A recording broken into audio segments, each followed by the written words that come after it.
승리의 노래보다 더 짜릿한 노래는 참 없는 것 같습니다. 2002년 많은 분들이 그 여름을 기억하실 텐데 저도 그때 이제 한국에 있었습니다. 그래서 한국에서 월드컵이 일어나고 있었던 시기였었는데 그때 기억에 남는 것이 저희가 한국이 이탈리아를 꺾고 4강에서 스페인과 만나게 되었습니다. 근데 그 스페인전이 이루어졌던 것이 화요일이었습니다. 제가 그걸 기억하는 이유가 그 스페인전을 제가 예수전도단이라고 하는 선교단체의 화요 모임에서 본 기억이 있습니다. 그때 당시에는 강남역에 있는 이 여의도 제2성전, 여의도 순복음교회 제2성전에서 예배가 진행됐었는데 많은 사람들이 예배를 드릴까 축구 경기를 볼까 고민을 많이 했습니다. 근데 저는 이제 그 당시에 이제 예배를 드리기를 했고, 참 재밌었던 것은 그 자리에 한 1000명 넘는 사람들이 예배를 드리고 나서 예배 끝나자마자 갑자기 스크린이 내려오는 겁니다. 불이 꺼지고 이제 축구 경기가 시작되는데, 이제 축구 경기 이미 시작됐었고, 근데 이제 저희가 좀 고전을 하고 있었습니다. 그러고 나서 이제 하프타임, 이제 전반이 끝나고 중간에 이제 쉬는 시간이 있었는데, 아직도 기억에 남는 게 한 분이 올라오셔서 중보 기도를 시작하시는 것입니다. 저희가 주여 3창을 하면서 우리 한국이 이길 수 있도록 우리가 합심해서 기도합시다 하면서 열심히 기도한 기억이 있습니다. 결국에는 그렇게 응원하다가 마지막에 승부차기로 저희가 스페인전에서 이겼던 기억이 있고, 그 장소가 강남역이었기 때문에 나오니까 사람들이 정말 길거리를 다니면서, 차는 없고 사람들만 다니면서 다들 오피슨 코리아를 이렇게 부르면서 그렇게 집에 갔던 기억이 있습니다. 그래서 참 이 승리의 노래를 부른다는 것은 너무나 짜릿한 것 같습니다. 근데 이 승리의 노래보다 더 짜릿한 것이 바로 구원의 노래입니다. 구원의 노래. 출애굽기 14장은 참 구약 성경을 대표하는 구원의 사건을 기록하고 있는데, 그 구원의 사건에 대해 노래하고 있는 것이 바로 이 출애굽기 15장입니다. 이 출애굽기 15장에 나와 있는 이 모세의 노래라고 하는 것은 성경을 통틀어 가장 먼저 나오는 노래입니다. 물론 시 같은 시적인 표현들이 앞서 나오긴 하지만은 성경에서 이게 노래다라고 하는 것은 최초로 지금 나오고 있는 것입니다. 참 시편 말씀에도 그렇고 성경에 수많은 노래들이 있는데, 그 수많은 노래들 중에 가장 오래된 노래, 수많은 노래들을 가장 대표하는 근본적인 노래가 바로 오늘 본문에 나와 있는 이 모세의 노래, 구원의 노래인 것입니다. 이 아픈 바다로 잠겨 있고, 또 뒤는 애굽의 군대가 쫓아오고 있고, 정말 막막한 그 상황 가운데서, 아무것도 할 수 없는 그 상황 가운데서 하나님께서는 모세를 통해서 이스라엘 백성을 구원하시고 또 홍해를 갈라 건너가게 하셨습니다. 그리고 모세가 지팡이를 들었을 때 그 바다가 갈라진 것 같이 다시 한번 모세가 바다 위로 지팡이를 드니까 그 마른 땅이 되었던 바다가 다시 물로 덮이게 되면서 이 이스라엘 백성이 구원받을 뿐만 아니라 그들을 쫓고 있던 그 적들은 정말 한순간에 모조리 바다 속에 사라지게 되었습니다. 그래서 이 홍해 바다는 어떻게 보면은 하나님의 구원의 역사가 이루어진 곳이고, 또 하나님의 심판의 역사가 이루어진 곳이기도 합니다. 하나님의 구원, 하나님을 믿고 따르는 자들은 언젠가는 구원의 은혜를 누리게 될 것이지만은, 하나님을 끝까지 대적하는 자들은 언젠가는 심판의 역사를 겪게 될 것입니다. 이스라엘 백성들은 이 홍해 바다가 자신들의 무덤이 될 거라고 생각을 했습니다. 그런데 오히려 하나님은 상황을 역전시켜서 이 홍해 바다를 애굽의 군대의 무덤으로 만드셨습니다. 그리고 이 놀라운 기적을 체험한 후에 시작된 노래가 바로 오늘 본문에 나와 있는 이 모세의 노래입니다. 그래서 오늘 본문 1절을 다시 한번 우리 함께 읽도록 하겠습니다. 이때 모세와 이스라엘 자손이 이 노래로 여호와께 노래하니 이르렀으되, 내가 여호와를 찬송하리니 그는 높고 영원하오시며 말과 그 탄 자를 바다에 던지셨음이로다. 그래서 이 모세와 이스라엘 백성들이 하나님의 구원의 은혜를 잊고 나서 가장 처음으로 하는 행위가 찬양인 것입니다. 구원받은 하나님의 백성이 가장 먼저 해야 되는 것, 가장 우선적으로 해야 되는 것도 하나님을 찬양하는 것입니다. 하나님을 찬송하는 것, 그것보다 더 중요한 일은 없습니다. 오늘 본문에 어떻게 보면은 이 기적을 경험했으니까, 홍해가 갈라지는 걸 보고 또 원수가 무너지는 것을 봤으니까 당연히 노래해야 되는 거 아니야 라고 생각할 수도 있는데, 근데 성경의 많은 사건들 속에서 기적이 일어났다고 꼭 사람들이 찬양하는 것은 아닙니다. 그 대표적인 예가 예수님의 공생의 그 사건들 가운데서 예수님께서 특히 갈릴리 지역에서 사역을 하셨을 때 많은 병든 자를 치유하셨고, 또 귀신 들린 자들을 낫게 하셨고, 또 더 나아가서 하늘에서 구약 성경에서 만나를 내셨듯이 이 오병이의 기적을 통해서 예수님께서 많은 사람들, 수많은 무리를 먹이는 것을 저희가 봤습니다. 그런데 이 예수님의 기적을 체험한 대부분의 사람들은 예수님에게 집중하지 않고 오히려 예수님의 기적들에게만 집중을 했습니다. 그래서 그 기적이 사라지니까 예수님을 더 이상 쫓지 않았던 그런 것들이 성경에 기록되어 있습니다. 저희도 인생 가운데 이와 같이 행동할 때가 있습니다. 하나님을 기대하고 하나님께 기도하는 가운데 있지만은 정작 하나님께서 베풀어 주시는 기적만 바라보고 하나님께는 초점을 맞추지 않고 살아갈 때가 있습니다. 그런데 진짜 구원의 은혜를 입은 자들은 그 하나님께 받은 선물보다도 더 중요하게 그 선물을 주신 분, 하나님께 초점을 맞추면서 살아나가는 것입니다. 이 모세라고 하는 인물은 어떻게 보면 지금까지 참 많은 일을 행한 사람입니다.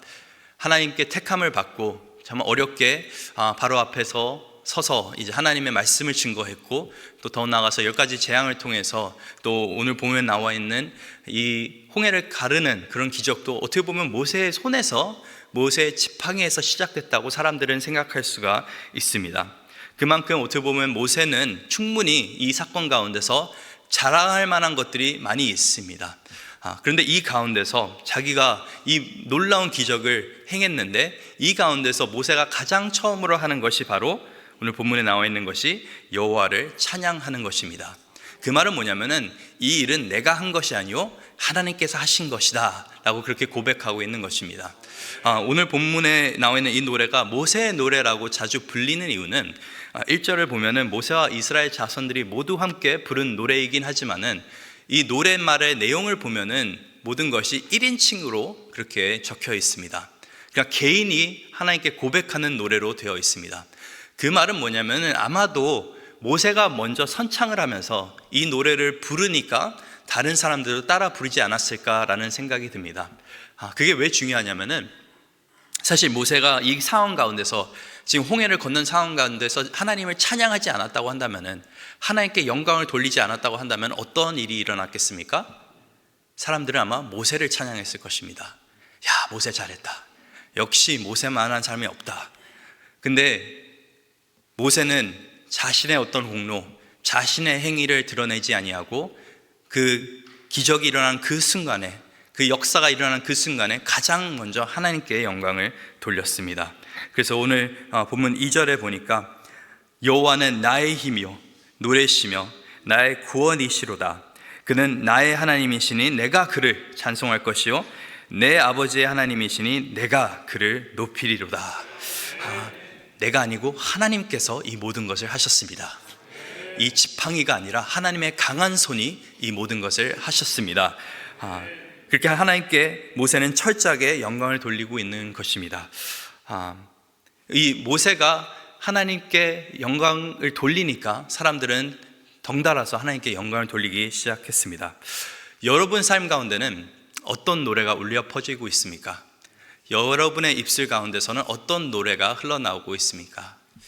아이고 죽겠다 하는 한탄의 노래가 나오고 있습니까?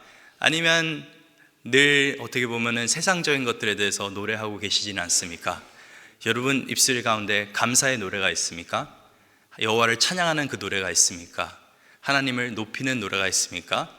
아니면 그냥 내 마음을 위로해주고 내가 높아지는 그런 노래들을 나는 부르고 있진 않습니까? 오늘 본문을 통해서 하나 보게 되는 것은 이 노래에는 큰 힘이 있다라고 하는 것입니다. 내가 삶 가운데 여호와를 높이면서 산다면은, 내가 하나님의 노래를 부르면서 산다고 한다면은 나뿐만 아니라 내 주위 사람들이 여호와의 노래를 부르기 시작한다라고 하는 것입니다. 내가 삶 가운데 어떤 일이 일어났을 때, 야 그래 내가 부모로서 잘해서 네가 이렇게 잘 컸다. 너 좋은 대학 간 거 다 내가 잘 밥해 먹여 살리고 너를 잘 가르쳐서 그런 거야. 이러면은 뭐 여러분이 잠깐 동안에 높임을 받을 수 있겠죠. 근데 그 가운데서 정말 하나님께서 나에게 큰 은혜를 부어주셔서 내가 너 참 힘들게 이렇게 키웠다, 하나님께서 다 하셨다 이거는 하면은 그 아이는 하나님을 높이면서 살 것입니다. 직장 가운데서도 내가 열심히 공부해서 결국에 이 자리까지 왔다 라고 했을 때 어떻게 보면 자신을 높이려고 하는 그 마음들이 있는데, 물론 맞죠. 우리가 수고한 것도 있고 공부한 것도 있지만 그 모든 상황을 허락하신 분은, 그리고 그 모든 상황 가운데서 일하신 분은 여호와 하나님인 줄 믿습니다.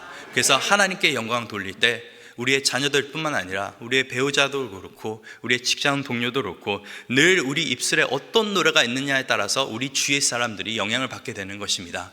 늘 삶 가운데 한탄하면서 불평하면서, 사실 우리가 불평하는 이유, 다른 사람을 험담하는 그 이유가 무엇입니까? 사실 그 마음 안에는 내가 높아지길 원하는 마음이 있는 것입니다. 다른 사람을 깎아내리면 누가 높아집니까? 내가 높아지게 되는 것입니다. 내가 삶 가운데 조금만 다른 사람을 욕하면서 흉 보면서 살면은 그냥 나는 조금 더 잘하는 것 같고 나는 좀 더 괜찮은 사람 같아 보이는데, 저희가 그렇게 해봤자 어떻게 우리가 우리의 죄된 그 본성을 가릴 수 있겠습니까? 삶 가운데 이제 더 이상 남의 험담하면서 사는 것이 아니라, 그냥 신산타면서 사는 것이 아니라, 이제는 여호와의 노래를 늘 부르면서 그 감격의 구원의 노래를 부를 수 있는 저와 여러분 될 수 있기를 간절히 소망합니다.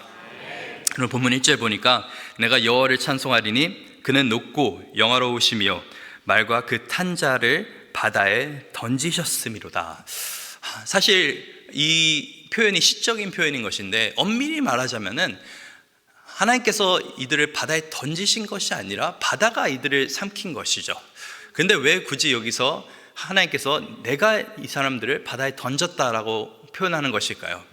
이 출애굽기 처음 그 장면을 기억하시면은 애굽 땅에 이스라엘 백성들이 너무나 많아져서 바로가 어떻게 합니까? 그 남자아이들을 다 나일강에 던지라고 그렇게 명령했습니다.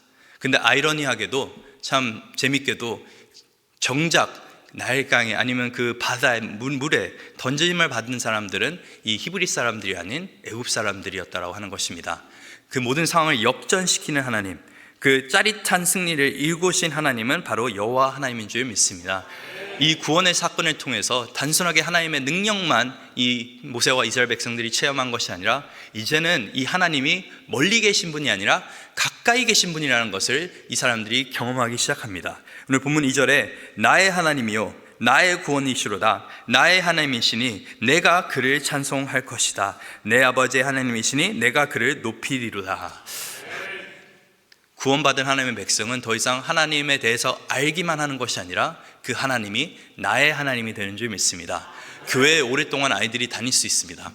그런데 그 오랫동안 다니면서 하나님에 대한 정보와 이야기를 들을 수 있지만은 언젠가는 정말 그들의 마음이 성령 하나님의 그 역사심을 통해서 열려져서 이 놀라운 하나님이 자신의 하나님이 되어야 되는 줄 믿습니다. 그래서 이 나의 하나님이라는 이 고백을 하고 있는데, 그러면서 내 아버지의 하나님이시다라고 또 모세가 고백하고 있습니다. 이 말이 왜 중요하냐면은 출애굽기 3장 이 불타는 떨기나무 앞에서 하나님께서 모세를 부르십니다.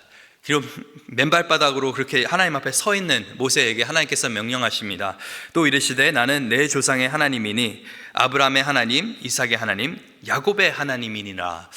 내가 너의 조상의 하나님이다 라고 했을 때 모세가 하나님 뵙기를 두려워하여 얼굴을 가리웠다 라고 그렇게 성경에 기록되어 있습니다. 이 하나님에 대해서 이야기는 들었는데 알지를 못하고 너무나 두려운 것입니다. 그래서 모세는 얼굴을 가리면서 하나님을 멀리 했습니다.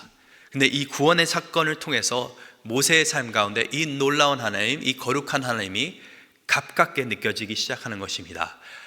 이 하나님이 그냥 전진하는 하나님일 뿐만 아니라 이제는 이 전진하신 하나님이 나의 하나님이시구나, 나를 위해 싸우시는 분이시구나, 내가 믿고 신뢰할 수 있는 분이구나 라는 것을 지금 홍해를 건너면서 이들이 경험하게 된 것입니다.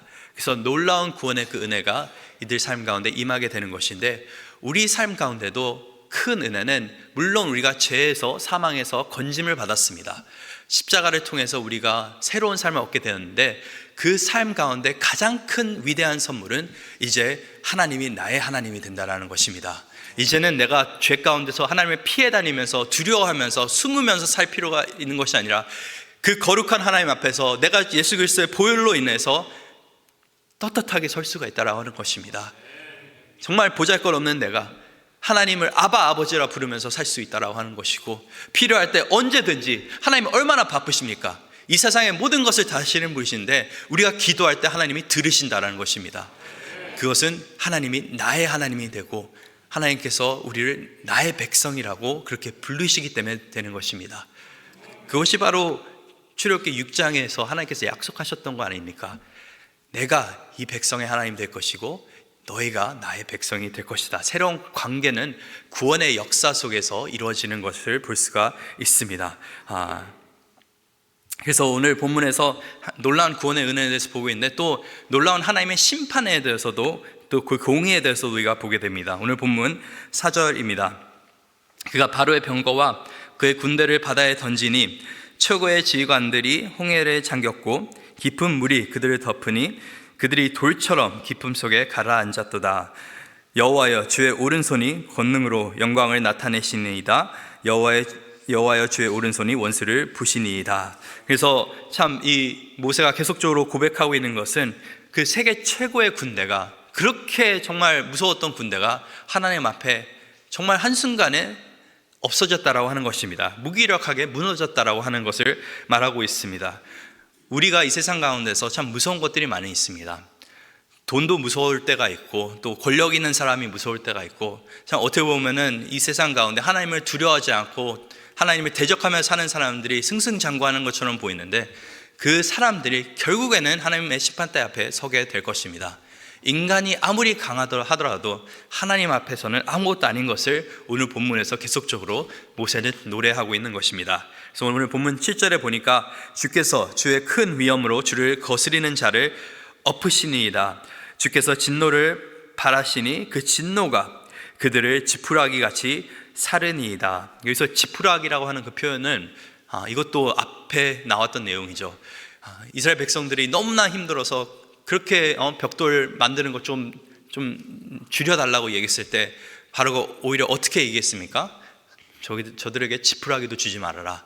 원래는 지푸라기를 섞어야지 벽돌이 잘 만들어졌는데 그것도 주지 말고 그냥 그들을 힘들게 하라고 했습니다. 근데 그 지푸라기를 주지 않았던 그 바로가, 오히려 그 바로의 군대가 지금 지푸라기와 같이 여호와 앞에 무너지게 된 것입니다. 이 홍해를 가른 그 바람이 오늘 본문 8절에 보니까 주의 콧김에 물에 쌓이되 파도가 언덕같이 일어서고 큰 물이 바다 가운데 엉기니이다. 콧김은 잘 들리지도 않습니다. 입김도 아니고 콧김을 한번 흥하니까 하나님께서 바다가 갈라지고 바다가 언덕같이 쌓였다고 그렇게 말을 하고 있습니다. 그러면서 9절에 원수가 말하기를 내가 뒤쫓아 따라잡아 탈취물을 나르니라. 내가 그들로 말미암아 내 욕망을 채우리라. 내가 내 칼을 빼리니 내 손이 그들을 멸하리라 하였으나 주께서 바람을 일으키심에 바다가 그들을 덮으니 그들이 거센 물에 납같이 잠겼나이다.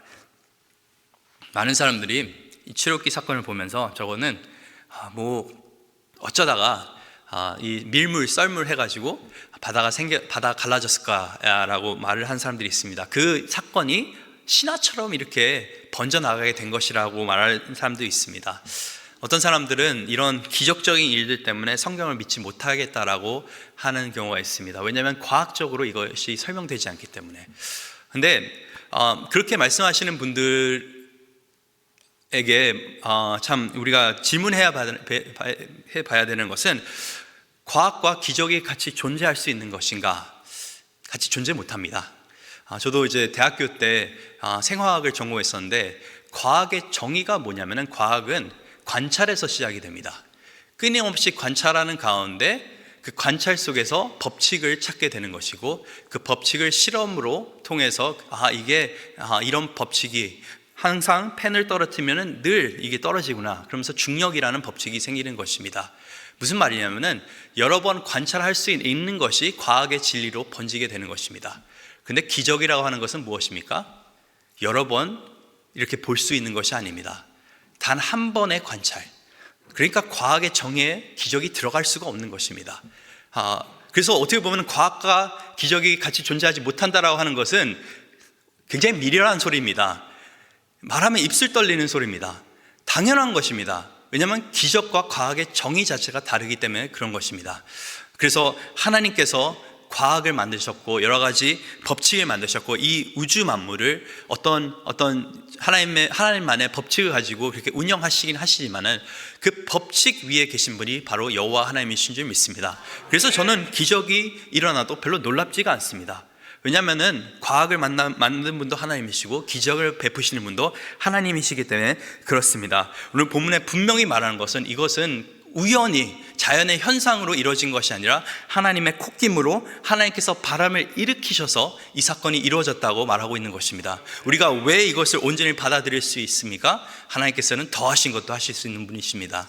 하나님께서 천지를 창조하셨을 때 물이 덮여있는 이 공간 속에서 바다와 땅을 나누셨다고 한다면은 이 조그만 이 바다 나누시지 못하시겠습니까? 하나님께서 천지 가운데 창조하셨을 때 역사하셨던 것처럼 지금 구원의 역사 속에서도 그렇게 일하고 계시는 것입니다. 근데 이 노래가 중요한 것은 이 월요일 본문에도 이 노래가 계속적으로 이어지게 됐는데 이 노래가 중요한 이유는 이 최초의 성경에 기록되어 있는 이 구원의 노래가 결국에는 우리의 최후의 노래가 될 것입니다. 우리가 마지막으로 부르게 될 그 노래, 하나님 많이 하셨고 하나님이 나의 하나님이 되시고 그 이름만을 내가 높이길 원합니다 라고 하는 노래가 모든 하나님의 백성의 노래가 될 것입니다. 이사야 43장 21절에 보면은 하나님께서는 이 백성은 내가 나를 위하여 지었나니 나의 찬송을 부르게 하려 함이니이다 라고 성경에 기록하고 있습니다. 우리는 하나님을 찬양하기 위해, 하나님을 높이기 위해, 하나님께 영광을 드리기 위해 지음받은 존재들입니다. 그런데 죄 가운데서 어떤 일이 일어납니까? 우리는 더 이상 하나님을 높이는 것이 아니라 스스로를 높이려고 하고 자꾸 다른 것들을 찬양하길 원하는 것입니다. 그래서 우리가 하나님을 찬양해야 되는 존재인데 자꾸 우리의 찬양이 다른 곳으로 포커스가 맞춰지게 되는 것입니다. 그리고 그렇게 죄 가운데 살아가는 우리 가운데 하나님께서는 참 긍휼히 우리를 여겨주셔서 우리에게 자비를 베풀어 주셔서 예수 그리스도를 보내주셨습니다. 그 예수님의 삶은 어떤 삶이었습니까? 철저하게 아버지를 찬양하는 삶이었습니다. 철저하게 아버지를 높이는 삶이었습니다. 예수 그리스도는 삶 가운데서 계속적으로 아버지 하나님을 높이면서 그 모든 상황 가운데서 하나님께 영광을 돌렸던 그런 사람이었습니다. 그리고 십자가의 돌아가심으로 인해서 우리 또한 그 노래를 부를 수 있게 주님께서 만들어 주십니다. 우리를 사망에서 생명으로 건져내 주셨습니다. 그리고 죄 가운데 있는 우리를 이제는 의롭다 칭하시면서 새로운 삶을 살 수 있게 그렇게 허락하셨습니다. 우리가 찬양을 위해 지음받았고 또 하나님께서 우리를 찬양을 위해 구원하셨다고 한다면 우리는 영원히 하나님을 찬양하는 것이 마땅한 줄 믿습니다. 그래서 요한계시록 성경에 있으시면 요한계시록 15장에 잠깐 가시기 바랍니다. 이 본문을 읽고 저희가 말씀을 마치겠습니다. 요한계시록 15장입니다. 요한계시록 15장에 이 마지막 재난이 일어나고 나서 15장 1절에 이렇게 성경이 기록을 합니다.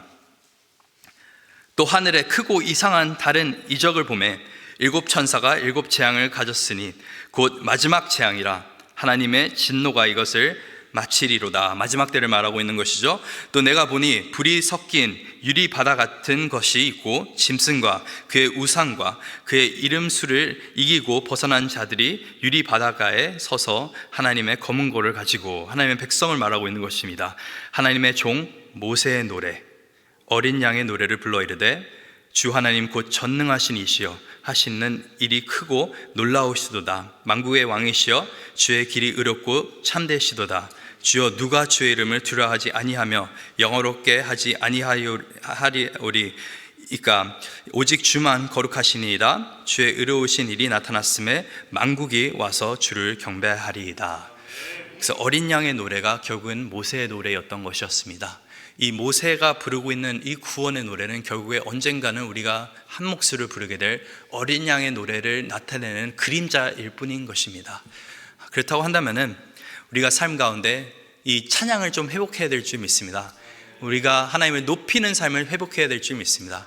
우리가 이걸 어떻게 회복할 수 있습니까? 우리의 모세, 예수님을 바라보면서 회복하는 겁니다. 예수님의 삶을 바라보면서 예수님께서 어떻게 하나님께 영광을 돌렸는지를 바라보면서 우리는 이제 그와 동일한 노래를 자꾸 삶 가운데서 부르게 되는 것입니다. 그래서 모세의 노래가 이제는 십자가를 통해서 어린 양의 노래로 바뀌었으니 우리 또한 삶 가운데 물론 힘든 점이 있고 어려운 점도 있지만은 하나님께서 우리를 구원하여 주셨으니 새로운 삶을 허락하셨으니 우리의 입술에는 찬양의 향기가 머물 수 있기를 간절히 소망합니다. 이렇게 찬양하는 삶을 살 수 있는 저와 여러분 될 수 있기를 간절히 소망합니다.